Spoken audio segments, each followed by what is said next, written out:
Hello friends, मेरी YouTube channel कमल learn में आपका स्वागत है। आज हम MPS 3 का चैप्टर नंबर 25 धार्मिक राजनीति को पूरा कवर कर लेंगे।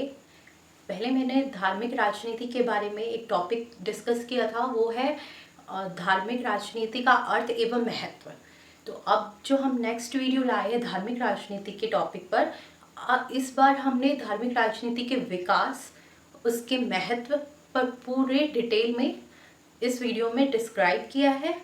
तो अगर आपको पूरा चैप्टर पढ़ना है धार्मिक राजनीति का तो ये पार्ट फर्स्ट है वीडियो का, और इसके बाद पार्ट 2 आएगा, वो आप ज़रूर देखिएगा और पूरा वीडियो देखिए जिससे आपको अच्छी तरह से समझ आए धार्मिक राजनीति के बारे में।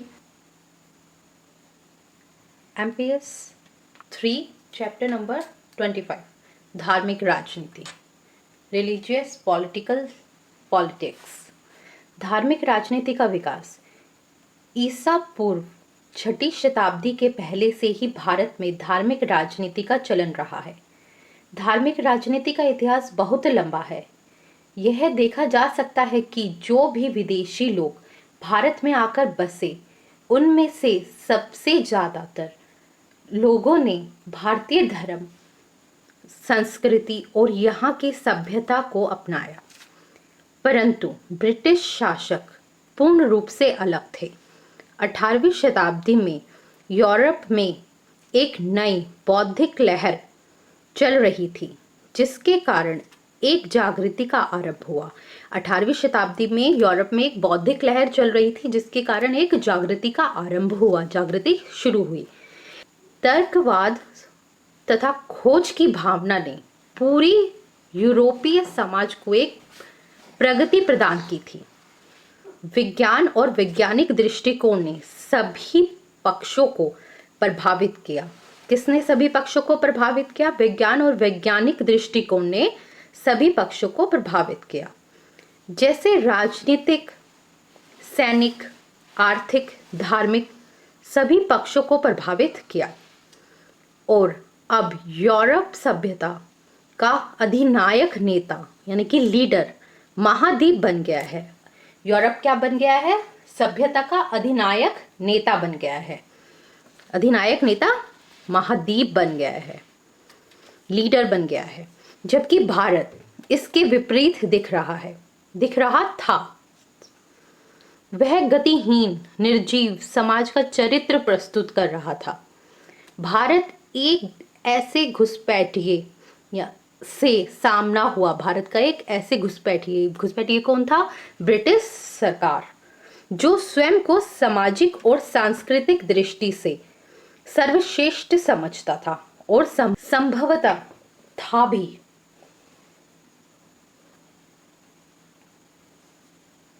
ब्रिटिश शासन आने के बाद ऐसा लगा कि जैसे भारत पश्चिमी विचारों और मूल्यों से पूरी तरह से पराजित हो गया, पूरी तरह से हार गया, क्योंकि भारत के वासियों ने पश्चात यानी कि पश्चिमी सभ्यता के प्रति अपनी प्रतिक्रिया अलग अलग रूप से व्यक्त की थी। भारत में 2 तरह के लोग थे, एक तो वो जो पुरानी परंपराओं के लोग थे, और दूसरी तरफ बंगाली अतिवादी थे, जो पाश्चात्य यानी कि पश्चिमी सभ्यता एवं संस्कृति, सामाजिक मूल्यों, ईसाई धर्म के प्रति गहरी श्रद्धा का भाव रखते थे। वह पश्चिमी सभ्यता को अच्छा मानते थे, परंतु पुरानी परंपरा को मानने वाले लोग, जिनमें राजा रजवाड़े और धार्मिक कट्टरपंथी थे, जो पश्चात सभ्यता और संस्कृति तथा अंग्रेजी नीतियों को केवल घृणा की दृष्टि से देखते थे। इसी समय राजा राम मोहन राय ने पूर्व और पश्चिम के उत्तम तत्वों को एकत्रित करके, यानी कि पूर्व में जो अच्छी बातें थी, अच्छे संस्कृति थी, सभ्यता थी अच्छी, जो पश्चिम की थी, सभी को मिक्स किया, एकत्रित किया, अच्छे तत्वों को एकत्रित किया, उत्तम तत्वों को एकत्रित करके भारतीय धर्म को एक नया जीवन प्रदान किया। उस समय भारत में सांस्कृतिक और बौद्धिक लहर चल रही थी। किस समय सांस्कृतिक और बौद्धिक लहर चल रही थी? जब राजा राम मोहन राय ने उत्तम तत्वों को एकत्रित करके भारतीय धर्म को एक नया जीवन प्रदान किया। तब क्या चल रही थी? एक सांस्कृतिक एवं बौद्धिक लहर भारत में चल रही थी। असल में ब्रिटिश साम्राज्य के विस्तार तथा उसके साथ औपनिवेशिक संस्कृति की विचारधारा के प्रचार व प्रसार से यह लहर उठनी शुरू हुई। ये जो लहर उठनी शुरू हुई थी वो कैसे हुई थी? ब्रिटिश साम्राज्य के विस्तार, फैलाव से, उसके किसके? ब्रिटिश साम्राज्य के फैलाव से, विस्तार से, उसके साथ औपनिवेशिक सांस्कृतिक और विचारधारा, हम उसके साथ सांस्कृतिक विचारधारा और का प्रचार और प्रसार कर रहे थे, जिसके कारण यह लहर उठना शुरू हुई थी। पश्चिमी संस्कृति के इस फैलाव ने भारतीयों के लिए एक गंभीर विषय पैदा कर दिया।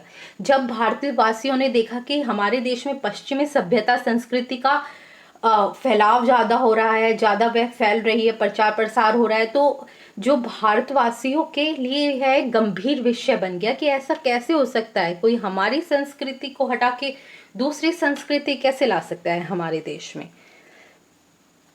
गंभीर विषय पैदा कर दिया कि वे एक बार अपनी संस्कृति और संस्थाओं की कमियों का निरीक्षण करें। वो देखें कि हमारे समाज में, हमारी संस्कृति में ऐसी क्या कमियां हैं जिनके कारण हमारे देशवासी दूसरे देश की सभ्यता संस्कृति को अपना रहे हैं।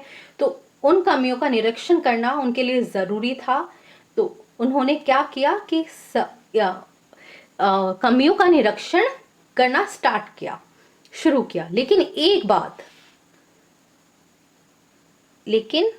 बात सभी जगह महसूस की गई कि भारतीय समाज में सामाजिक और धार्मिक सुधार अब जरूरी है।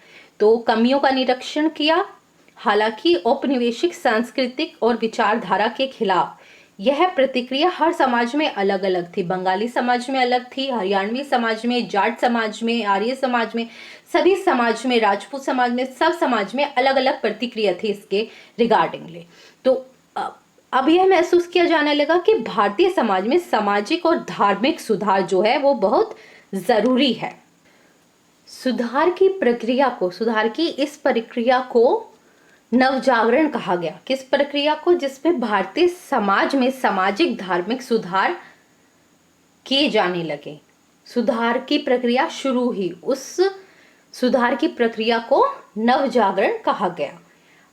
1828 में राजा राम मोहन राय ने बंगाल में ब्रह्म समाज की स्थापना करके सुधार लाने की प्रक्रिया शुरू की।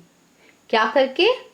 ब्रह्म समाज की स्थापना करके सुधार लाने की प्रक्रिया शुरू की कि हम ब्रह्म समाज की स्थापना करेंगे और समाज में सुधार लाएंगे। फिर धीरे धीरे पूरे भारत में सुधार की लहर फैलती चली गई। इसी प्रकार धीरे धीरे पूरे भारत में सुधार की लहर फैलती चली गई। सुधार के लिए कई आंदोलन चलाए गए। इनका ज्यादा जोर धार्मिक सुधारों की तरफ था, परंतु आंदोलन का चरित्र धार्मिक नहीं था। सुधार क्या कर रहे थे ये? इनका ज्यादा जोर क्या था? धार्मिक सुधारों पर था। लेकिन जो आंदोलन था उसका चरित्र धार्मिक नहीं था, बल्कि इनका दृष्टिकोण विश्ववादी, मतलब सर्वलौकिक, सबके लिए विश्ववादी था। जैसा कि राजा राम मोहन राय का मानना था कि विभिन्न धर्म दरअसल एक विश्वव्यापी यानी कि सार्वभौम एक जो धर्म है, दरअसल वो क्या है? एक विश्वव्यापी ईश्वर है।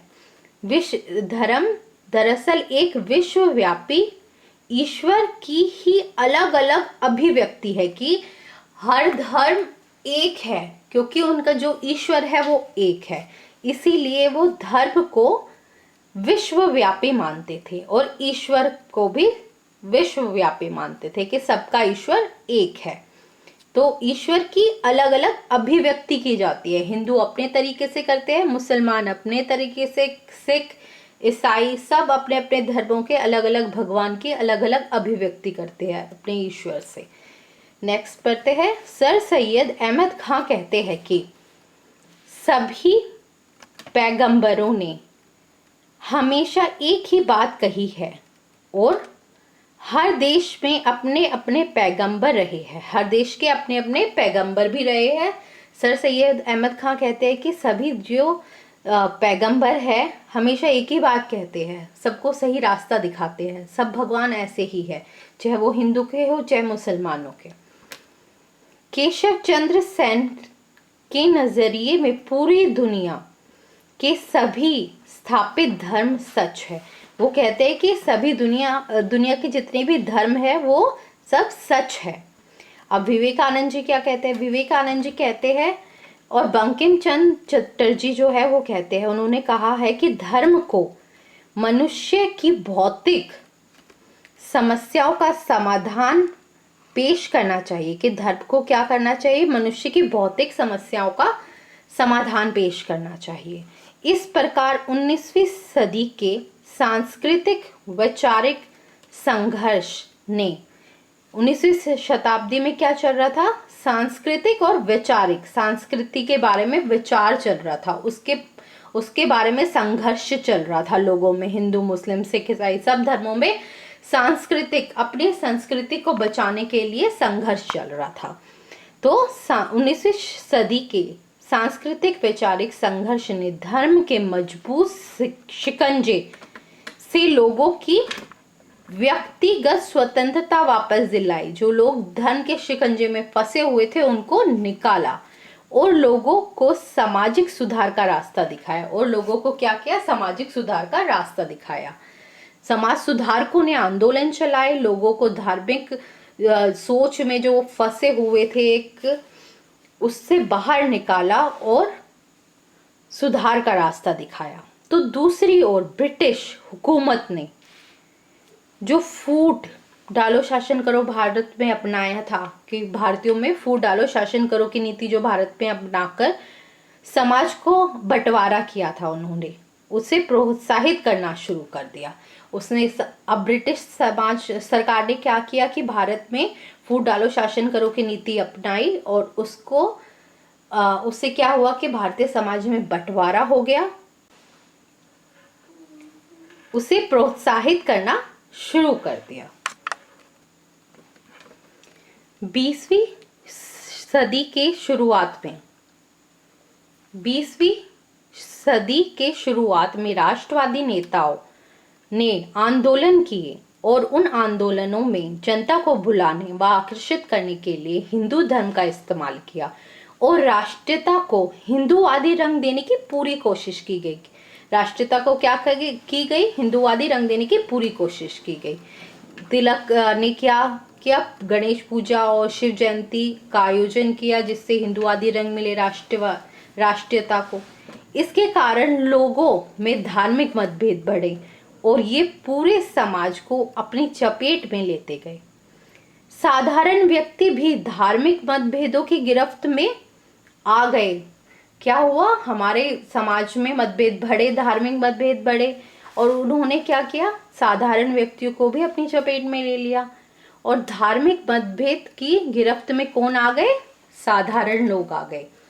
तब हिंदू विचारधारा और उग्र मुस्लिम सांप्रदायिकता वादियों ने धर्म का प्रयोग अपने अपने अनुयायियों को जुटाने के लिए किया। मुस्लिम लोग हिंदुओं की बुराई करने लगे और हिंदू लोग मुस्लिमों की बुराई करने लगे और इसके कारण वे अपने अनुयायियों को अपनी पार्टी में एकजुट करने लगे, जुटाने लगे, जिससे कि भारतीय राजनीति में धर्म शामिल हो गया। तो इससे क्या हुआ कि भारतीय राजनीति में धर्म का आगमन हुआ। हमने चैप्टर पढ़ा है धार्मिक राजनीति का। अब इसके बाद हम पढ़ेंगे ये हिंदू पुनः जागरण। नेक्स्ट वीडियो में हिंदू पुनः जागरण और इस्लामिक आंदोलन को हम पढ़ेंगे। देखते रहिए मेरी आने वाली वीडियोस को। तो फ्रेंड्स, अगर आपको मेरा वीडियो अच्छा लगे तो उसे शेयर कीजिए और मेरे चैनल को सब्सक्राइब कीजिए। अगर आपको कुछ समझ ना आए तो कमेंट बॉक्स में ज़रूर लिखिए। अगर आपको वीडियो अच्छा लगे तब भी आप कमेंट बॉक्स में टाइप कर सकते हैं कि आपको वीडियो कैसा लगा। तो friends, thank you for watching my video.